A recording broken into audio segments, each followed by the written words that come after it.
وہ چاہتا ہے میں نمازی بنوں تاکہ میرے بچے نمازی بنے, وہ چاہتا ہے میں دین پہ چلوں تاکہ میرے بچے دین پہ. اگر آپ نے نکاح میں تاخیر کی, آپ شراب بھی پی سکتے ہو, آپ زنا, آپ کو کوئی ہے ہی نہیں نا جس کی تربیت آپ نے کرنی ہے. آپ مربی نہیں ہو, خود کیسے اپنی تربیت کرو گے؟ پھر آپ تنہائی میں گرل فرینڈ ہی بناؤ گے پھر میرے بھائی, پھر زنا کی طرف ہی جاؤ گے.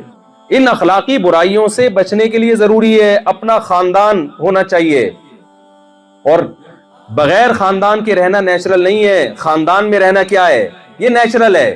آپ کے بھائی ہونے چاہیے, آپ کے بچوں کے بہن بھائی ہونے چاہیے. ایک آدھ بچہ پیدا کرو, بچوں کو بہن بھائیوں سے آپ محروم کرو گے.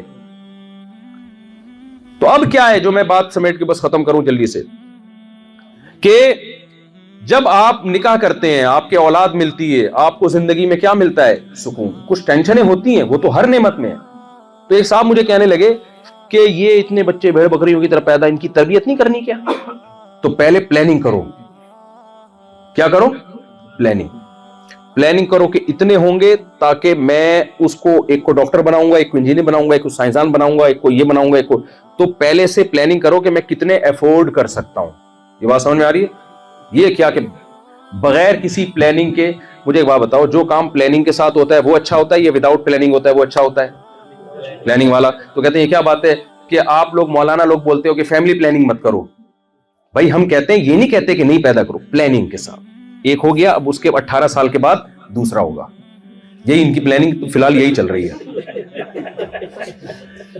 عجیب و غریب قسم کی پلاننگ. اور پھر تیسرا ہوگا ہی نہیں. وجہ اس کی یہ کہ پلاننگ, بھائی پلاننگ, آپ کی آمدن دیکھو. پلاننگ میں یہ ساری اصول بتائے جاتے ہیں. آپ اپنی انکم دیکھو, انکم اپنی اتنی, آپ کے گھر کا فلیٹ کے افراد اسپیس اتنی, تو اس کے حساب سے اتنے افورڈ کر سکتے ہیں. بلکہ پاکستان میں تو کہا جاتا ہے ایک بھی نہ ہو, غربت مہنگا مرے گا آ کے, وہ کسی کنٹینر میں نہ دب جائے کسی سیاسی جلسے کے. تو یہ بات بظاہر بڑا بہترین نعرہ ہے, یہ ہر کام پلاننگ سے ہوتا ہے. تو بچے وداؤٹ پلاننگ کیوں پیدا ہو؟ تو مجھ سے کہہ رہے تھے, میں نے کہا مجھے ایک بات بتاؤ, پلاننگ گفٹ لینے میں کوئی کرتا ہے کہ کتنا تحفہ لینا ہے میں نے, یا لینے کے بعد کرتا ہے؟ دیکھو ہدیہ آنا شروع ہے, مولوی صاحب بیٹھے ہوئے ہیں یا کوئی بھی بیٹھا ہوا ہے, گفٹ آ رہا ہے, یہاں سے آ رہا ہے, یہاں سے لفافہ. میں کہہ رہا ہوں میں ایک پلاننگ کے تحت پیسے لوں گا, میں لینی نہیں آیا کہیں ایسا نہ مجھے دینا شروع کر دیں. ہاں میں ایک مثال دے رہا ہوں, میرے کوئی بیان کے پیسے نہیں ہوتے. کوئی جیسے مجھے لوگ بلا رہے ہوتے ہیں نا, آپ کو ہم بیان کے لیے بلانے کے کتنے پیسے, 1 روپیہ بھی نہیں ہوتا. بلکہ میں نے کہا کہ اگر ویزا لگ جائے تو میں اپنے خرچے پہ آؤں گا. تو مثال دے رہا ہوں کہ یہ مثال ہی غلط ہے, کوئی دوسری مثال دے دیتا ہوں. دولہا کو گفٹ دیا جاتا ہے نا لفافے. کسی کے ذہن میں آ سکتا ہے مفتی صاحب سمجھا رہے ہیں, اصل میں کہنا کیا چاہ رہے ہیں, بدگمان ہو سکتا ہے. دولہا کی مثال دیتا ہوں, دولہا کی. اچھا ہمیں تو دولہا پہ بھی گفٹ نہیں ملے, کیونکہ پکڑے جانے کا ڈر تھا ہمیں. تو ہماری تو جب شادی ہوتی ہے ڈر تھا پکڑے پٹ نہ جائیں کئی سالوں سے.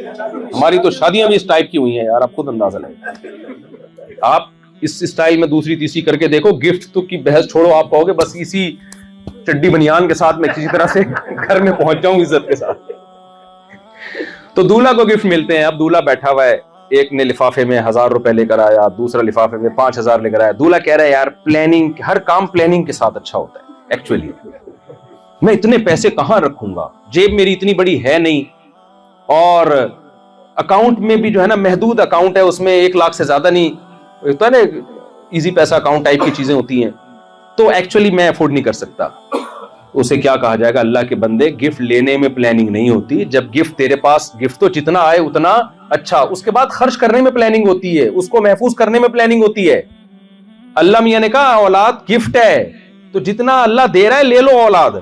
پھر پلاننگ ضرور کرو کہ اس کو کھپانا کہاں ہے, اس کو چور بنانا ہے یا اس کو ڈاکٹر بنانا ہے, اس کو پڑھانا لکھانا ہے.